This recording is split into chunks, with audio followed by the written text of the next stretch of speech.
bonjour tout le monde, comment allez-vous? J'espère que vous allez bien. Alors, aujourd'hui, petit live, les arcanes des magistères. Aujourd'hui, on va voir une liste qui m'a été demandée, donc une liste Yanden en 4000 points, avec deux contraintes.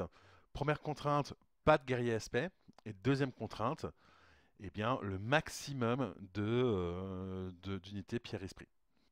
Donc, on va tout de suite passer dans l'étude, enfin dans la liste en elle-même, hein, voilà, je vais la présenter.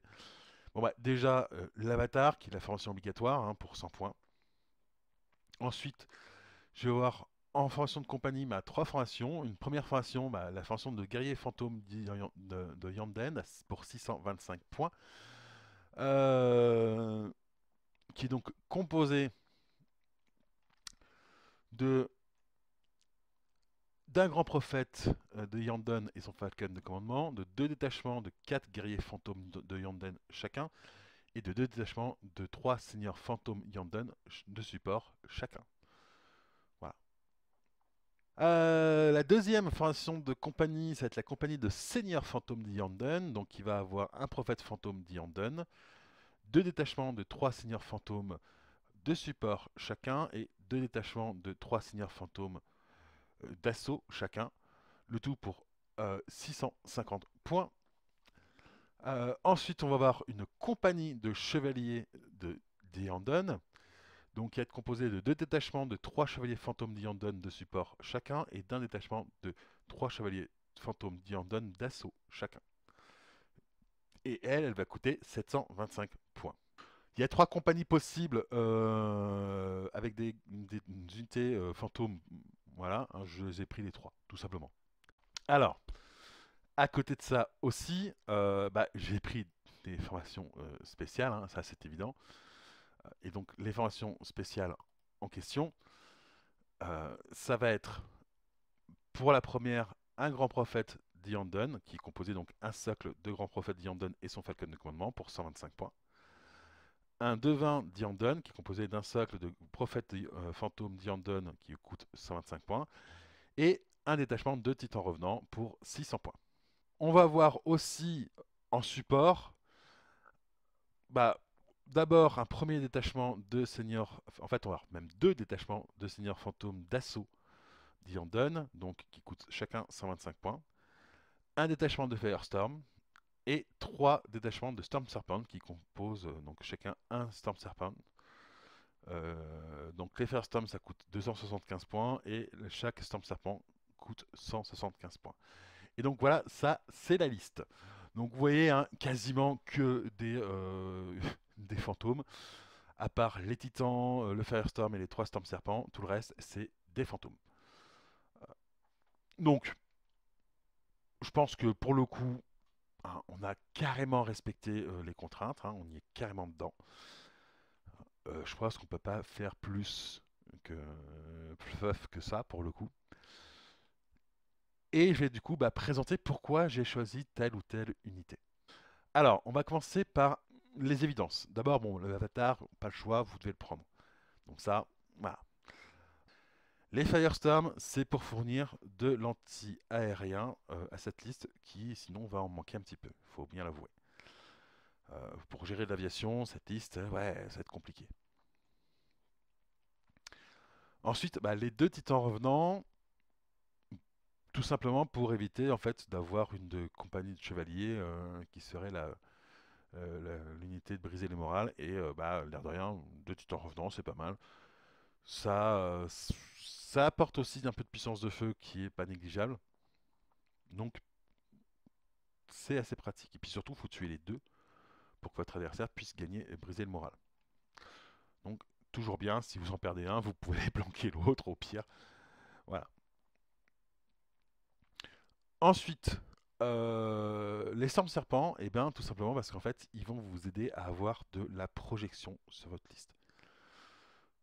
En gros, vous allez avoir deux types de troupes fantômes, celles qui sont faites pour l'assaut et celles qui sont faites pour le tir. Et celles qui sont faites pour l'assaut, le mieux c'est que ça soit le plus rapidement possible chez l'ennemi. Et les Storm Serpents sont là pour ça. Alors pourquoi j'en ai pris trois? Tout simplement parce que ça vous permet de pouvoir mettre trois endroits différents, de cibler trois endroits différents sur la carte. où vous pouvez aller poser vos troupes. Ce qui veut dire que vous pouvez menacer la base adverse, vous pouvez menacer les deux objectifs adverses, et en disant, bah voilà, tu sais pas où je vais aller. Alors, j'expliquerai un petit peu comment jouer après derrière, mais vous allez voir qu'effectivement, euh, c'est, euh, ça peut être super rigolo, justement, d'avoir les trois. Maintenant, justement, sur les deux cartes support supplémentaires, donc le Grand Prophète et le Devin, tout simplement, c'était là pour apporter des prophètes en plus, en fait, tout simplement. Voilà. Les prophètes vont être un petit peu ce qui va faire pas mal de bonus dans votre armée. L'air de rien, vous avez quand même 4 psycheurs sur la table. Ça va pas aider votre adversaire. Ça veut dire aussi que vous allez voir que ces psycheurs, ils ont des pouvoirs qui sont rigolos. Enfin, rigolos pour vous, pas pour votre adversaire. Voilà. Et voilà. Maintenant, on va commencer par parler justement des tirs. On va commencer par étudier pourquoi est-ce que j'ai pris telle troupe de tir et telle troupe de tir. J'ai pris du coup les seigneurs fantômes de support, hein, d'accord. Tout simplement pour pouvoir avoir des tirs à 75 cm. Donc chaque seigneur fantôme va avoir un tir à 75 cm sur des 4 plus PA-2 et 3 tirs à 25, ce qui lui permet quelque part d'être assez protégé quand même à courte portée. Voilà. Donc, l'air de rien, ça vous fait quand même 3 tirs à 75 cm sur le 4 plus PA-2, par détachement, c'est pas mal. Parce que là, vous en avez 2, ça fait quand même 6 tirs. Ok. Euh, dans la deuxième compagnie, c'est pareil, on en reprend 2 en support. Donc, ce qui veut dire quand même que voilà, vous avez quand même 4 détachements, ce qui fait du coup 12 tirs, 4 plus PA-2 à 75 cm. Votre adversaire commence à faire un peu la gueule. Ok. Et enfin, les chevaliers fantômes d'assaut, enfin de support, pardon. Hein. Alors eux, ils font encore moins rire, puisque ils vont avoir 2 tirs à 75 cm sur le 4 plus PA moins 3 chacun. Autant vous dire que là, vous commencez à avoir de quoi faire des tirs puissants, quoi. Et le blindage en face, c'est pas ce qui va vous gêner, concrètement. Hein. Parce que les PA-2, les PA et moins 3, ouais, ça. C'est pas sympa pour votre adversaire. Qui plus est, vous pouvez toujours les mettre en avance parce qu'ils bougent pas mal, d'accord. Donc ils bougent bien, donc ça vous permet effectivement hein, de pouvoir avancer et tirer. Un chevalier, ça bouge de 15 cm, donc en gros, vous avez une portée de 90 cm. Et les seniors, eux, ils ont pareil, 10 cm pour le coup pour les seniors fantômes de support. Donc vous avez 85 cm de portée effective. Ce qui veut dire que dès le tour 1, vous pouvez attaquer des troupes ennemies qui se trouvent dans sa zone de déploiement. Hein. C'est ce que ça veut dire. Maintenant, en ce qui concerne l'assaut, parce que comme je dis, vous avez des troupes qui vont pouvoir tirer, donc en plus épaulées par les deux titans revenants pour le coup, hein, voilà. Mais vous allez aussi avoir des troupes qui, elles, vont pouvoir tout simplement aller à l'assaut. Et cet assaut-là, elle va être menée par tout ce qui est guerrier, fantôme, les seigneurs fantômes d'assaut et les chevaliers fantômes d'assaut. Ok. Donc, vous allez avoir 2 détachements de guerriers d'assaut, 4 détachements de seigneurs fantômes d'assaut, hein, puisqu'il y a 2 de la compagnie et 2 à côté. Et en plus, vous allez avoir un détachement de chevaliers d'assaut. Alors lui, ceux-là, ils vont être clairement faits hein, pour essayer d'attaquer le titan adverse. Hein. S'il a un titan, alors particulier des petits, mais elle est dessus quoi avec.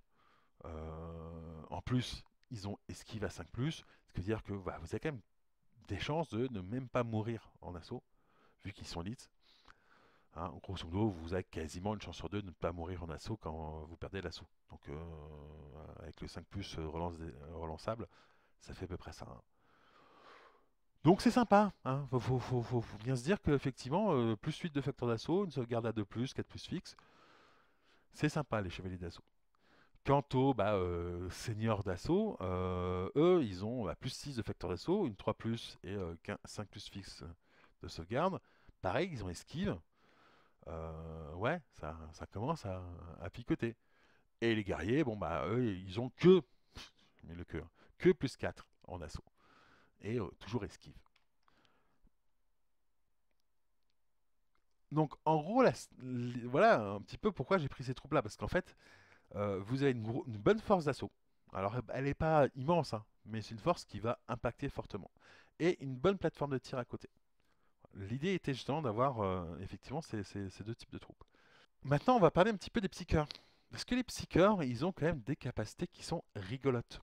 Hein, ils ont des pouvoirs qui sont quand même super sympas. Alors, l'alpha psychique, qui est une attaque éthérée à 35 cm, hein, sur du 4+, vous le faites perdre un point de vie à la figurine ennemie. Donc seul évidemment les sauvegardes psychiques fonctionnent, et la régénération ne fonctionne pas, hein.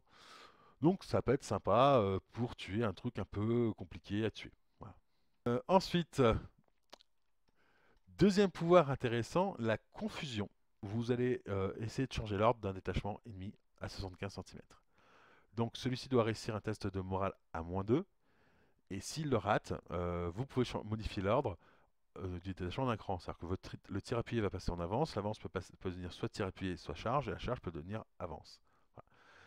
C'est aussi un pouvoir psychique éthéré, donc s'il n'y a pas de sauvegarde psychique, ce qui est quand même rarement le cas, voilà, votre adversaire, bah, il test de morale, raté, dommage. Et à -2, ça fait mal. Et ça va être utile en fait pour préparer votre assaut. C'est-à-dire que concrètement, vous allez dire, je veux charger tel détachement, ok, je me doute que tu en tires appuyé, je te fais un test de morale, tu le rates, ok, maintenant tu passes en avance. Et là, je te charge derrière. Donc c'est comme ça qu'il faut le voir. Et le dernier pouvoir qui va être utile aussi, c'est précognition, qui lui vous permet en fait de cibler un détachement de classe 1 ou 2 à 1, 2, 3 pardon, à 10 cm du prophète. Et bah, ce détachement va gagner la capacité unité commandement pour le tour. Et en gros, ben, confusion ou précognition, vous allez utiliser de deux façons différentes. Il faudra que vous gardiez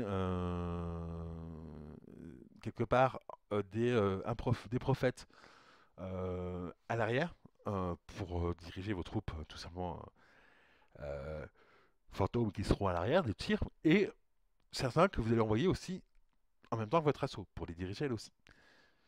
Euh, Ceux qui sont à l'arrière, concrètement, un bon point, c'est de consiste à donner justement unité commandement à des détachements de tir en fait. Pourquoi? Parce que du coup, vous allez pouvoir soit, alors il y a deux possibilités là-dessus.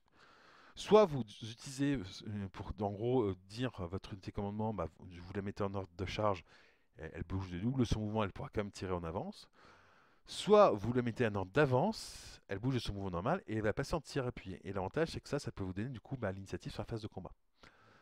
Donc, avoir un petit peu, si vous voyez que votre adversaire va avoir beaucoup de tirs appuyés, que vous n'allez pas pouvoir supprimer, hein, faites plutôt effectivement la charge pour passer en avance avec vos unités commandement. Parce que là, en gros, vous allez pouvoir en gagner deux, hein, généralement deux ou trois maximum. Mais ça peut être super intéressant parce que double de mouvement plus tir, c'est fort. Voilà.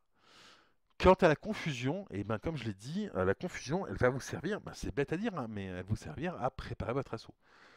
Je sais que là, tu es en tir appuyé. Bon, je tente de te changer ton ordre. Tu rates ton test de morale. Je change ton ordre, je te mets en avance. Après, il y a aussi un autre truc que vous pouvez utiliser. Alors ça peut être vicieux, hein. Si vous savez qu'il va envoyer des troupes en renfort sur l'assaut, vous pouvez changer l'ordre de charge en ordre d'avance. Parce que il pourra vous s'avancer vers vous, hein, mais il ne pourra pas engager l'assaut. Et donc, effectivement, je vous ai plus ou moins donné la tactique, hein, de jeu.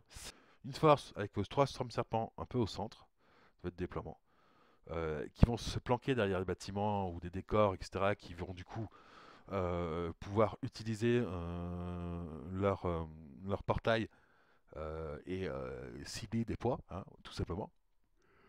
Donc Moi, je vous conseille d'essayer de voir euh, si vous pouvez aller placer suffisamment bien placé pour que pouvoir en gros cibler les trois points en même temps, tout en étant caché dès le tour 1. Euh, et derrière, ben oui, vous vous faites plaisir. Vous en posez un portail sur un objectif, un portail sur un autre objectif, un portail sur la base. Et là, vous dites à votre adversaire, je vais arriver. Tu sais pas où exactement, mais je vais arriver. Et une fois que vous avez posé ces trois storms serpents, vous posez en gros toutes vos forces d'assaut juste derrière pour qu'elles puissent prendre l'un ou l'autre en fonction de là où vous voulez aller, tout simplement. Sachant qu'en plus, si jamais la partie dure un peu, hein, c'est-à-dire que voilà, vous pouvez toujours reprendre un portail 1 faire ressortir sur Storm Serpent correspondant, rentrer dans le Storm Serpent d'un autre, enfin rentrer dans un autre Storm Serpent et sortir dans le portail de ce Storm Serpent. Ça peut être toujours être utile, hein. Voilà, tout simplement. Donc même comme ça, en plus, vous pouvez grosso modo nettoyer un objectif, le tenir avec un détachement et repartir avec le reste de vos forces et aller ailleurs, quoi. Voilà, ça peut être rigolo. Tout ce qui est Titan, Revenant et Seigneur Fantôme de support ou Chevalier de support, c'est fait pour le tir. C'est fait pour attaquer les troupes que vous voulez nettoyer. Voilà, donc c'est quand même du PA-2 voire -3 pour le Chevalier. C'est assez fort. Alors c'est un peu compliqué à jouer parce qu'effectivement, il faut être capable de prévoir un tour à l'avance. Les serpents, c'est un tour à l'avance que vous allez devoir prévoir un petit peu ce que va faire votre adversaire. Donc c'est parfois un peu compliqué. Mais ça va forcer votre adversaire aussi à ne pas délaisser un objectif parce que sinon vous allez le prendre. Voilà. Le placement de vos objectifs, justement, ça va être important. Votre base, essayez de la placer assez au centre pour que vos forces de support puissent les tenir. Votre avatar sera parfait pour tenir votre base quelque part. Voilà. Euh, les deux objectifs que vous allez placer chez l'adversaire, d'une part, vous ne les placez surtout pas dans un bâtiment, hein, parce que vous n'avez quasiment rien pour rentrer dedans. Par contre, placez-en moins un, pas trop loin de la base adverse, pas trop proche non plus, mais pas trop loin. Et le deuxième, à la limite, pareil, en fait. Euh, ou alors, autre possibilité, le deuxième objectif, vous le placez lui carrément très loin. Voilà. Pour dire, si tu veux tenir l'objectif, il va falloir que tu te dégarnisses, sachant que moi, je peux envoyer des troupes sur cet objectif-là, tout raser, repasser devant mon portail et revenir chez toi. Voilà. Donc, c'est pas négligeable du tout, hein.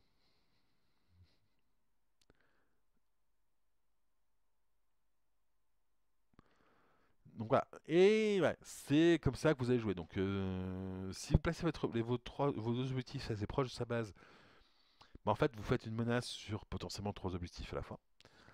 Si vous les placez plutôt un le plus loin possible, en gros vous êtes capable de dire je vais tout transporter sur cet objectif, je vais nettoyer l'objectif, je laisse une troupe pour tenir, je me barre et je vais ailleurs.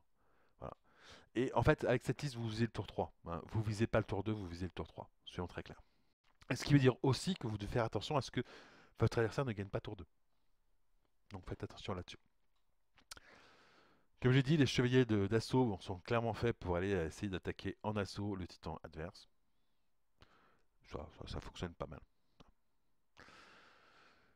Maintenant qu'on a vu comment jouer cette liste, on va voir comment la contrer. Alors comment la contrer? Il y a un moyen assez simple mais un peu risqué, mais qui fonctionne bien.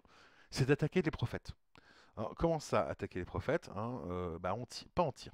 En tir, le problème, c'est que votre adversaire va sacrifier de troupes à côté. Par contre, si vous les attaquez en assaut, la règle que vous ne marche pas.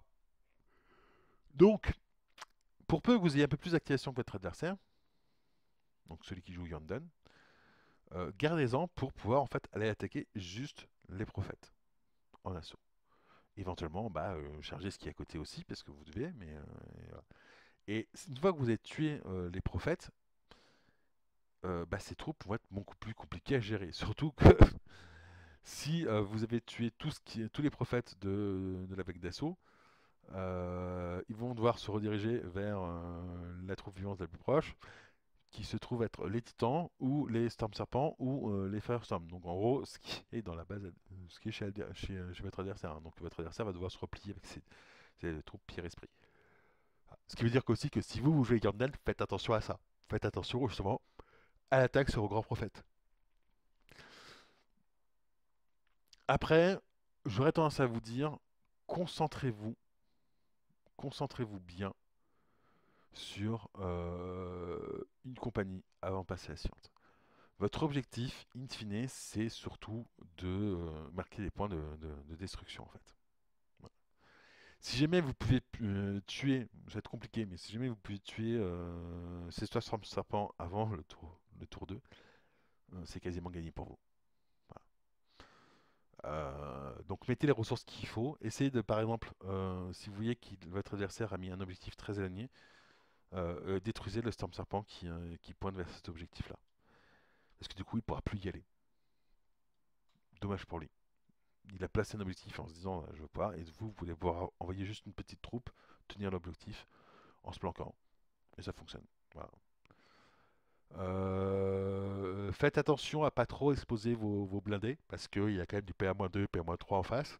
Et bah, quand vous voyez l'assaut arriver, n'oubliez pas qu'essentiellement il va y avoir des classes 2 et 1 en assaut qui vont arriver très vite chez vous. Donc c'est-à-dire que ça se bloque avec des classes 2. Ça se bloque avec de l'infanterie pour les guerriers, ça se bloque avec des classes 2 ou même des rhinos. Hein. Envoyer des rhinos, bloquer ces troupes. Au pire, ouais, il veut vous les tuer, mais après derrière, ben, vous les bloquez, vous pouvez tirer dessus, voilà. Donc essayez encore une fois, ça c'est comme contre toute armée d'assaut. Quand vous pouvez sacrifier des troupes pour aller bloquer certaines des siennes pendant un tour, faites-le. Faites-le parce que effectivement, ben, ça minimise la force de sa charge.